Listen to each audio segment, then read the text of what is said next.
Hola, salam Jastok. Masih ada beberapa pertandingan sampai pertengahan Juni ada Nation League dan ya gue bilang cukup seru. Gue setuju kalau ini mungkin tidak terlalu dianggap, bukan nggak dianggap serius, tapi beberapa pemain atau banyak pemain itu udah menurun lah karena mereka udah main banyak pertandingan udah habis. Kayak Van Dijk itu hanya main lawan Belgia, habis itu sama si Van Gaal disuruh liburan karena dia udah main 51 pertandingan musim ini, jadi nggak masuk akal. Kita mulai kemarin itu Spanyol ketemu Portugal dan Spanyol menguasai pertandingan. Portugal ini bener-bener apa ya, kalau gue bilang pelatihnya ini, mereka itu punya pemain hebat loh. Di tengah Bernardo Silva, Bruno Fernandes, di belakang itu ada si siapa namanya, Cancelo. Ini gue bentar, gue cek line up-nya Portugal ya. Cancelo, Pepe, Pereira, Guerrero ini main di Dortmund ya.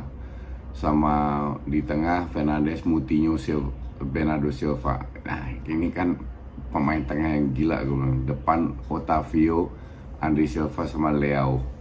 Nah kalau lu lihat, kalau lu fans Milan atau fans Leao, lu harus nonton kemarin itu. Bener-bener hancur-hancuran. Seperti yang gue bilang, tiang listrik aja nggak bisa dilewatin. Dapat 2 peluang. Kalau sedikit striker itu pasti bisa cetak gol. Tapi ya hancur-hancuran mainnya. Gue bilang Spanyol ini juga kehilangan, terutama kelihatan kehilangan Ansu Fati sama Pedri ya. Jadi kalau Ansu Fati, Pedri main, itu kemungkinan tengahnya Xavi, Pedri sama Busquets. Nah depannya itu Ansu Fati, Morata sama Ferran Torres. Kemarin Sarabia yang main, iya dia cetak gol, tapi setelah itu nggak kelihatan juga.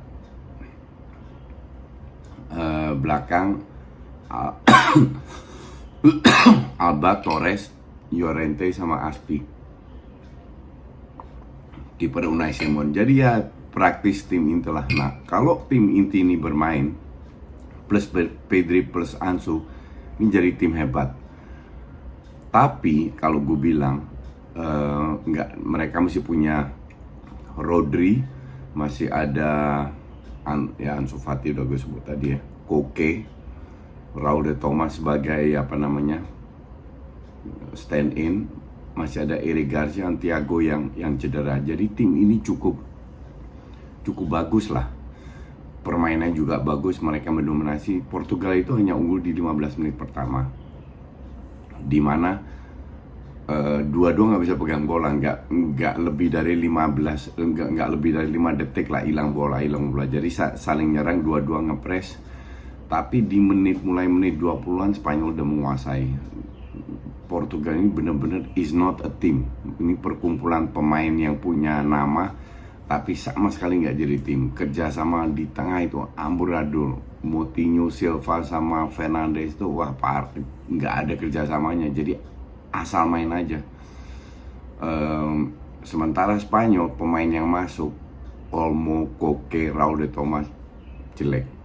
Jadi Spanyol ini ngandelin 15, 16, mungkin 17 pemain yang selevel. Sisanya itu jelek banget. Dan ini bukan pertama kali Olmo main jelek.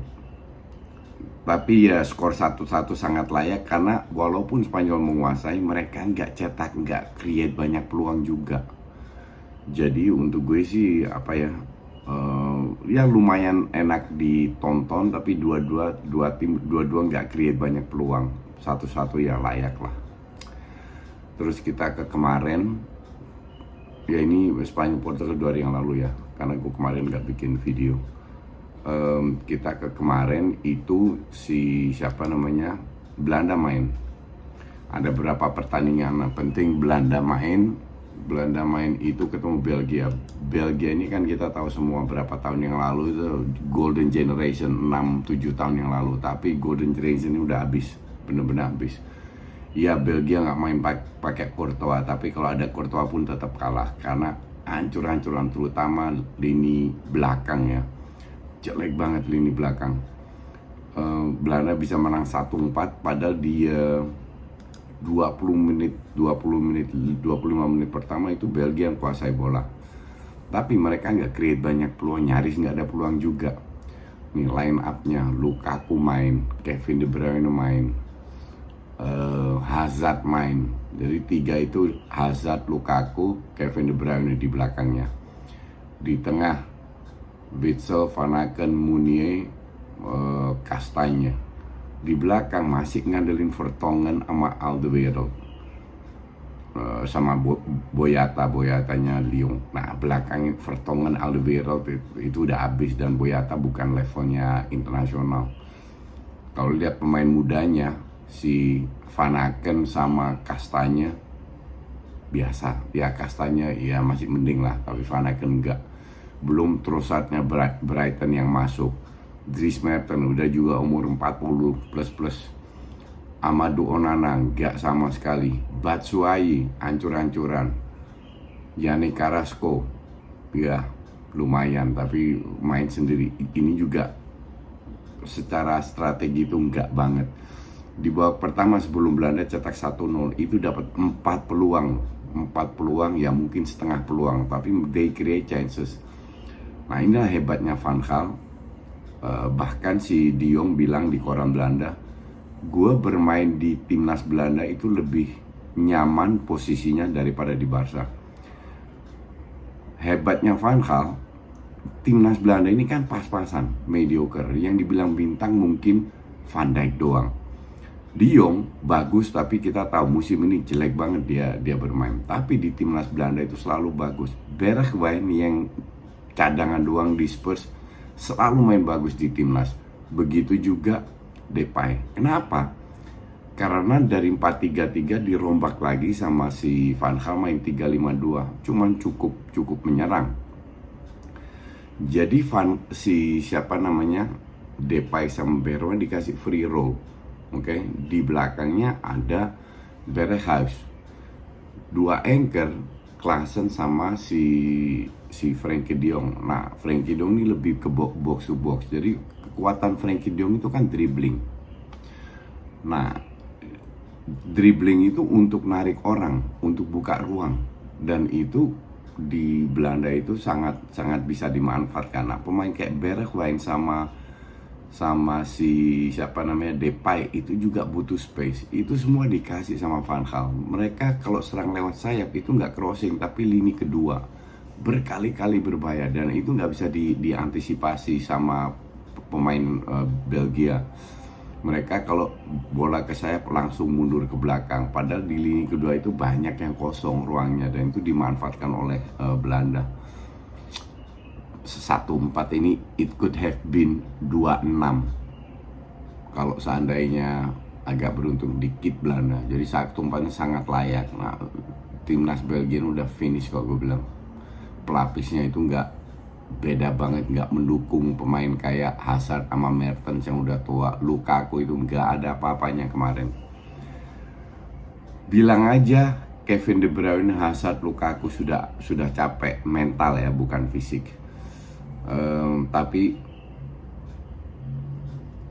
pelapisnya itu ya, gue nggak ngelihat Belgia ini. Gue bilang Belgia ini akan tambah lama tambah menurun. Tinggal tunggu si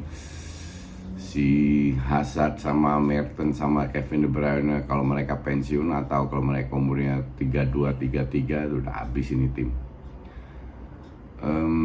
Terus Prancis kena comeback. Ini Prancis feeling gue juga ceritanya sama pemain bintang semua, but is not a team. Kembali lagi, is not a team. Di depan itu Griezmann, Mbappe, sama si Benzema. Benzema itu di timnas baru cetak 6 gol kalau nggak salah. Sementara di Madrid musim ini udah berapa puluh, gue nggak tahu, banyak banget lah. Total ya di UCL sama di Liga puluhan. Nah, karena ya sistemnya itu beda. Sistemnya beda, cara bermain di timnas Prancis sama, dan kalau di timnas kan kebanyakan ya dibilang parkir bis, juga lawannya di Madrid juga parkir bis, cuman nggak ada Modric kalau di timnas Prancis. Nah sementara yang supply itu nggak ada, itu mereka dapat satu peluang itu Benzema itu harus kerja keras, dribbling kiri kanan. Jadi kalah di kandang 1-2 ya lawan Denmark memang giant killer. Tapi kalau lu cetak satu gol di kandang sendiri is very poor kalau gue bilang. Sama satu lagi Kroasia kalah lawan timnya Rangnick menang 0-3 di kandang Kroasia. Kalau gue bilang Kroasia ini setelah 2018 mereka masuk final Piala Dunia lawan Prancis itu sudah habis. Karena banyak yang pensiun. Salah satu Mandzukic. Mandzukic ini kalau main di timnas itu bagus banget. Dan yang lain tua, ngandelin Modric sama Rakitic. Rakitic bahkan udah pensiun kalau nggak salah, gue nggak tahu juga. Tapi Modric masih main. Ya nggak bisa, dan masih banyak pemain tua itu masih dipertahankan. Kroasia gue bilang 0-3 lawan Austrianya Rangnick loh. Ya selesai. Tapi kembali lagi mungkin ini karena musim yang berat, tapi ya lawannya kayak Belanda, Austria itu kan juga mengalami musim yang berat juga, capek juga. Jadi nggak begitu jadi alasan juga sistemnya, terutama kalau gue bilang dari timnas ini. Oke, sementara itu besok seru. Besok itu ada Italia Jerman, sebelumnya Hungaria Inggris ya. Hungaria itu sekarang lemah banget, jadi Inggris harusnya bisa menang. Nah, yang gue pengen lihat itu Italia Jerman, itu seru. Oke, thanks for watching.